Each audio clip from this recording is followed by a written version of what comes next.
Hai semuanya, kamu pernah ngerasa udah belajar banyak tentang keuangan, nonton video tentang investasi, baca buku tentang menabung, ikut seminar ini itu, tapi ujung-ujungnya dompet tetap kering, saldo tetap tipis, dan kamu tetap bingung gimana caranya bisa naik kelas secara finansial. Padahal niatnya udah bagus. Kamu pengen lebih bijak soal duit, pengen bebas utang, pengen punya tabungan buat masa depan, bahkan mungkin pengen bantu orang tua atau kasih kehidupan yang lebih baik buat keluarga. Tapi masalahnya, semua ilmu yang kamu serap kayak cuma numpang lewat, masuk kuping kiri, keluar kuping kanan, atau masuk kepala, tapi nggak pernah jadi aksi nyata. Nah, ini bukan perihal kamu kurang pinter, bukan juga soal kamu kurang rajin. Tapi mungkin kamu belum nemu cara belajar yang paling pas buat bikin kamu beneran sukses secara finansial. Karena ternyata, belajar soal uang itu beda banget sama belajar matematika atau sejarah. Ini bukan cuma soal menghafal istilah atau rumus. Ini tentang ngubah pola pikir, kebiasaan, dan bahkan gaya hidup. Dan semua itu butuh pendekatan yang jauh lebih dalam dari sekadar baca teori. Jadi yuk, kita ngobrolin bareng cara belajar yang paling efektif buat sukses finansial. Yang pertama harus kamu pahami adalah, belajar keuangan bukan cuma soal nambah pengetahuan, tapi soal mengubah diri sendiri. Dan perubahan itu bukan hal yang instan. Kadang butuh waktu, kadang butuh gagal dulu, kadang butuh jatuh berkali-kali baru kamu beneran sadar, oh,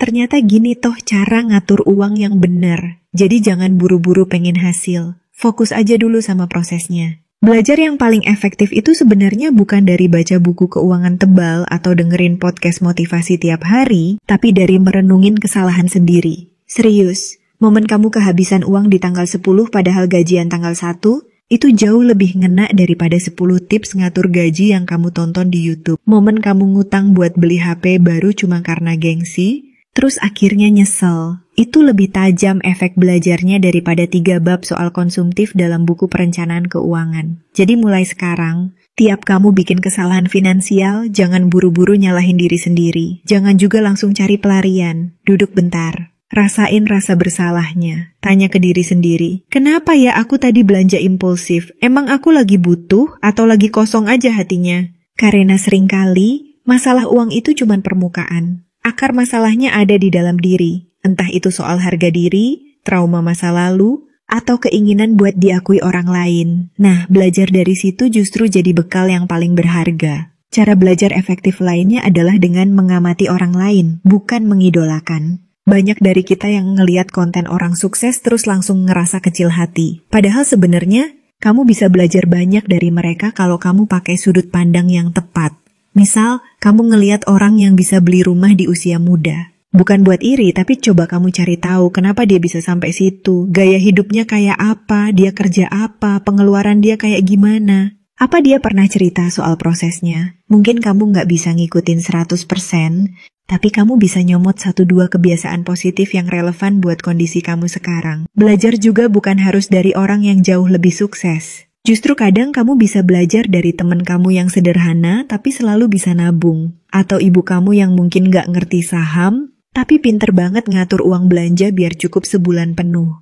Jangan remehkan ilmu yang sederhana. Karena seringkali, kunci sukses finansial bukan dari hal-hal besar, tapi dari kebiasaan kecil yang konsisten. Kalau kamu tipe yang gampang lupa atau gampang semangat di awal doang, coba pakai cara belajar yang melibatkan tubuh dan emosi. Maksudnya gimana? Misalnya gini, setiap kali kamu berhasil nggak jajan es krim kekinian selama seminggu, dan uangnya kamu alihin buat tabungan, rayain kecil-kecilan. Bukan rayain dengan boros lagi, tapi kasih diri kamu apresiasi. Bisa dengan nonton film favorit di rumah, atau nyatet di jurnal, aku bangga sama diri aku minggu ini. Hal sekecil itu bikin otak kamu ngaitin kebiasaan baik dengan perasaan bahagia. Itu powerful banget. Sebaliknya, waktu kamu gagal, jangan diabaikan. Rasain kegagalannya, tapi jangan berlarut-larut. Kasih momen itu tempat di hati kamu. Anggap itu bagian dari proses belajar. Karena belajar yang paling efektif adalah belajar yang emosional. Yang bikin kamu ngerasa, bukan cuma mikir. Kalau kamu tipe visual, coba ubah proses belajarmu jadi sesuatu yang bisa dilihat.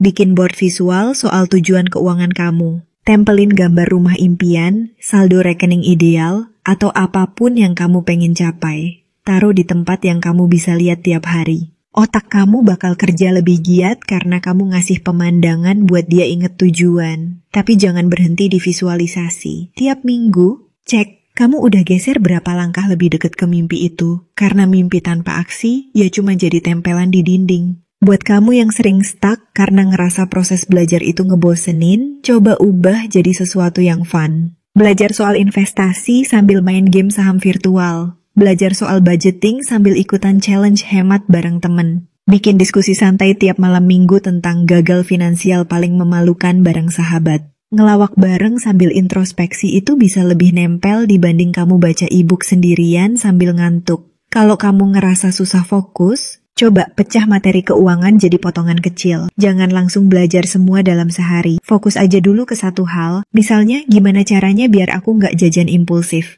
Selama seminggu, belajar tentang itu. Coba praktekin. Catat hasilnya. Baru lanjut ke topik berikutnya. Misalnya soal dana darurat. Karena belajar soal uang itu kayak nyusun puzzle. Pelan-pelan, satu-satu, dan harus sabar. Satu hal lagi yang sering dilupain orang. Berbagi itu juga bagian dari belajar. Waktu kamu jelasin ke orang lain gimana cara kamu ngatur keuangan, sebenarnya kamu lagi memperkuat pemahaman kamu sendiri. Jadi kalau kamu punya teman yang lagi struggling, ajak ngobrol. Ceritain apa yang kamu tahu, meski sedikit. Jangan nunggu jadi ahli dulu buat berbagi. Justru dari ngobrol itu, kamu bisa ngelihat perspektif baru dan belajar lebih banyak lagi. Cara belajar yang efektif juga butuh ketulusan buat ngaku kalau kamu belum paham. Banyak orang sok ngerti biar kelihatan keren. Padahal itu ngebunuh proses belajar. Jangan malu buat nanya. Jangan gengsi buat bilang, aku nggak ngerti nih maksudnya bunga majemuk apaan. Itu bukan berarti kamu bodoh. Justru itu nunjukin kamu serius pengen ngerti. Dan kejujuran ke diri sendiri itu kunci buat berkembang. Terakhir, jangan lupa bahwa setiap orang punya gaya belajar masing-masing. Ada yang belajar dari mendengar, ada yang dari melihat, ada yang dari praktek langsung. Jadi jangan bandingin proses kamu sama orang lain. Cari tahu cara belajar yang bikin kamu semangat, bukan stres. Yang bikin kamu makin penasaran, bukan makin cemas. Karena kalau kamu nemu gaya belajar yang cocok, kamu nggak bakal ngerasa belajar itu beban. Kamu bakal ngerasa itu kebutuhan. Kayak ngisi bensin buat jalan lebih jauh. Sukses finansial itu bukan cuma soal angka di rekening. Tapi soal perasaan tenang, yakin, dan cukup dalam hidup. Dan buat bisa sampai situ, kamu harus belajar dengan cara yang sesuai sama dirimu. Bukan ikut-ikutan, bukan maksa jadi orang lain, tapi jadi versi terbaik dari kamu sendiri, pelan-pelan, sabar, dan konsisten. Mungkin prosesnya nggak secepat konten TikTok yang viral, tapi tiap langkah yang kamu ambil, sekecil apapun, itu tetap kemajuan. Kamu belajar dari luka, dari tawa, dari gagal, dari bangkit lagi. Dan itu jauh lebih bermakna daripada sekadar hafalan rumus keuangan. Jadi, mulai hari ini, berhenti ngejar ilmu dari semua arah sampai kamu bingung harus ngapain.